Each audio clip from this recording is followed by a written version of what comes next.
What's good with the YouTube? Y'all know Big Flacco with a convict's perspective, and I'm smashing, dashing, sliding on through with a little bit of energy. Please hit the like, subscribe, comment, do all those things to help support this channel, and hit that bell notification for future fire content. And as you can tell by the title and thumbnail, man, I'm going to talk about when Skip ordered the removal of a carnal based upon this carnal having a relationship with another C's ex-old lady.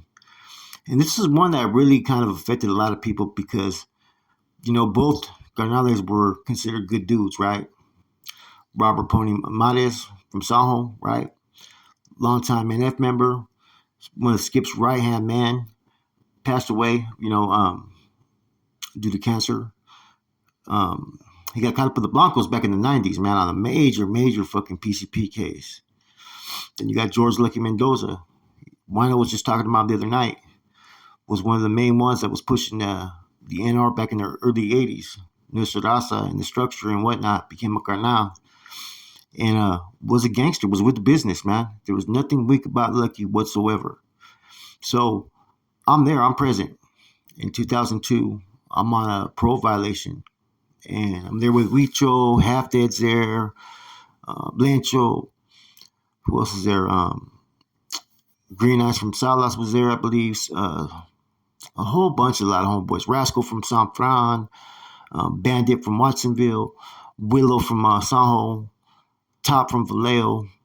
And there's, like I said, there's a whole bunch of N-Souls and a few C's there.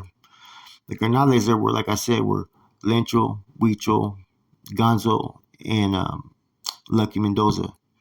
Now, you could feel the tension in the air, right? And see a lot of things that was going on with Lucky. Lucky had came out there and said that, yes, I'm with mommy. I have a kid with her. We're married. Now, she used to date Pony. Now, Pony felt a certain way about this, that he pretty much was pushing the envelope with Skip. Now, Skip had tried to send directives to have Lucky hit a few times. But everybody was trying to bypass it because a lot of people didn't feel it was right. Finally, Lencho was given the space, the ultimatum of this. Either you have moved or you're going to be moved next. And that was the final directive that Lencho had to hear. So Lencho elected to have it all happen as he went to a visit. You could tell all the stuff, right? I was right there. You could hear the communications being discussed between Lencho and Huicho. Since Lencho wasn't going to be there, Huicho was going to make sure that it got done, right? Now, I always question this big other that happened because, one, they basically just used a little tomahawk to do the job. Two, they used soldados to do it. Now, you're never supposed to have anybody raise a hand towards a C but another C. And that's why, like I said, this move always kind of bugs me. You know what I mean? If you're going to do it, you're supposed to do it right. Now, at that time, you kind of knew something was going on. They went up to fucking Lucky and they requested the stamps. So he was one of the ones that used to bring back the stamps that came from Carson section. So that right there was basically they were tipping their hand already. And he already knew it was coming, so he was waiting for it. Now, eventually, the way it went down was you had Top from Vallejo, who had just got pulled as an soldado. Now, Top, Huicho was riding Top fucking hard. Had a lot of expectations in him. Willow, Willow was pretty well known, out there in Sanjo. But he's, always getting in trouble or always getting DP'd or disciplined. Good dude, but just always getting caught up. So that's why he was the other participant that had to participate in this hit. So Top comes and hits fucking Lucky right across the face. Now Top is with the fucking business. Straight up. Hit him in the fucking face right across his fucking face. Went and fleshed the fucking piece. As he's doing that, Willow takes off on him. Now, eventually, Top jumps in, and when Top jumped in with Willow, it was over. They had fucking basically Lucky against the fucking fence, and they were just fucking, they were well on him. Kneed him to the face, all that. There wasn't much that Lucky could fucking do. He tried to fight back in the beginning, but after being hit the way he was hit, there was nothing he could do. Now, there was blood everywhere, and he took a prone position. He didn't get down right away, and he was looking around the yard because, hey, he just got hit. And Lucky and not Lucky, Willow and Top, they backed on up. You know what I'm saying? And they shot the gun, I think, if I'm not mistaken, they shot it off once or twice, the rubber projectiles. But for a minute, though, you could hear Huicho was like about 3 feet from this, right? And he was telling Top and Willow, stay on him, stay on him. And so until Huicho said to get off, these dudes did not stop. And at the conclusion, you had Lucky, who was pretty much cut up and pretty much banged up. And then you had two other soldados that were on the floor. He didn't even have a chance to fucking fight because Top did it so fucking smooth. And I don't think he thought that it was going to come from Top. Top, at that time, to his knowledge, was just a northerner. So he was the least expected person to actually fucking do this. Now, the information that was discussed afterwards, man, had a lot of people feeling like, fuck. They felt bad for Lucky, man, in the sense that he put in all these work all these years just to get moved on over a female that he ended up marrying. You know, this is why a prime example that even though a person may not be with a female no more, sometimes it's better not to open those doors because some people still will take it personal. And when people take things personal, their thinking is not always on the right state of mind, and they make choices and decisions like this. This was basically Skip making a decision for basically his best friend. That's how I always looked at it.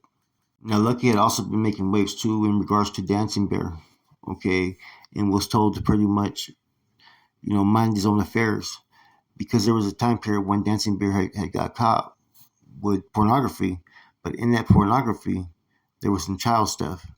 And we all know about Dancing Bear and all the weird accusations about him, right? Apparently that he had a fetish or a fucking attraction to fucking text and he had done some weird other shit, right? So when these alleged videos were found, right, it didn't shock anybody. Everybody knew that there was something different with DB. He was wired different. In fact, Lucky Mendoza and other people were told to pretty much shut that down as far as any type of gossip or any type of statements in reference to, Dancing Bear being caught with that. A lot of people felt there was favoritism based upon that. I honestly think Lencho was gonna try to not make this happen. And if it wasn't that he was dating Peggy at that time, Peggy had direct lines to Skip, so the communication just would flow easily. If that wouldn't have been happening, right, there's a good chance Lucky probably wouldn't have got hit. And even then, I was questioning, well, why can't it wait till he gets up to the bay? That way it could be done right, and it could also be done by a C. See, if you're going to put hands and expel someone from the organization, that means that their life was supposed to be took. Ain't no tomahawk or just no pusto mark across the face. And in all actuality, I think Lucky deserved more than that. The crazy thing about it is the Garnal that was out there in the yard that was making sure that it got done, a year later would also receive the same fate that Lucky met, but over different situations. But this one stuck out to me though, because this was 2002, and I'm barely at the age of like 23, I think at the time, and I was being pulled as a Carnal at that time, right there in San Quentin. The thing about Lucky though too is he had that look, what you would think as a kid, what a veterano would be, or what an NF member would be as a kid. You think the big old bro shot, all tatted down and whatnot. That's what Lucky looked like, and he carried himself in that gangster role, that gangster mold. You know what I mean? It was a fucked up situation. I remember, in the county jail, he was in, I think, Second East, and he was trying to, he was kind of trying to sit there and still push the line that he was of C status. And this is after he had got hit in San Quentin, because I remember I had to talk to Robert Perez, Happy, who I know from way back as far as in the ranch days and shit. And I had to tell him, nah, man, like he's been deemed, bro. I remember how fucking heartbroken Happy was, man. And there was a lot of dudes at that time that were kind of sneaking through, that were still trying to test the waters of where their statuses were. Leo Cano tried to do that as well. Pretty sure you guys heard of Leo Cano. He'd been around for a long time. And in fact, there was so much confusion going on based upon Operation Black Widow. There was a couple of people that were there that had got deemed no good in the Bay due to the D facility dilemmas. And, Huicho and even Chuco were clearing individuals why they were there in the county jail. When they got up to the Bay, they would have to answer for whatever they did back then. Now, in regards to Lucky, I don't know if there was more information I don't know if there was something else that he had done that nobody knew, because to me, it kind of almost looked like a situation where favoritism applied. The man had married this female. He had actually had a baby with her. And even though I felt maybe you don't test those waters, because even though she's telling you she's not with him and hasn't been with him for a while, you don't know how that man may feel. And based upon the fact that he has the same status, it can cause nothing but problems for everybody. And that's exactly what happened. And it's not like Lucky didn't have a rapport with Skip. He had a long rapport with Skip, man. But I also do think that the issue with Dancing Bear, and him not wanting to keep his mouth shut on that and still trying to press it, I think that rubbed a couple of the hierarchy leadership wrong. Especially Corny. Corny always used to say fucking Dancing Bear all the time. I don't know why. Maybe it's because they're both Native American. And again, as we all know, everybody got secrets. There's a lot of secrets that were buried. And when you know something about somebody and they know something about you, a lot of times those secrets are buried with you. And the only thing you can tell yourself is, hey, it's not my business. Or sometimes you got to say, hey, better him than me. And that's the attitude that sometimes you have to have when you're politicking in prison. The way, though, this whole situation was coordinated and executed and done just told me straight up that nobody really wanted to do this hit. But they had to. Like I said, you had basically Peggy communicating with Skip. And at that time, like I said, Peggy was dating Lencho. So all those directors, man, fell pretty much on Lencho's lap. And if he wouldn't have took action, Lencho would have been the next person that would have been dealt with. Technically, they should have waited, not hit him, and waited till he got to Pelican Bay and see what they were going to do with him when he got to the Bay. Because basically all they did was tip his hand that he was no good.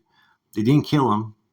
And then the people that raised their hands were two insoldados, one just barely getting recruited. That sends a bad fucking message to the people, man. Bad message, That tells you that basically you can start using insoldados and northerners to move on carnales. It's never supposed to be like that. But in that situation, it happened just like that. About a year later, same situation, and soldados took off on the sea.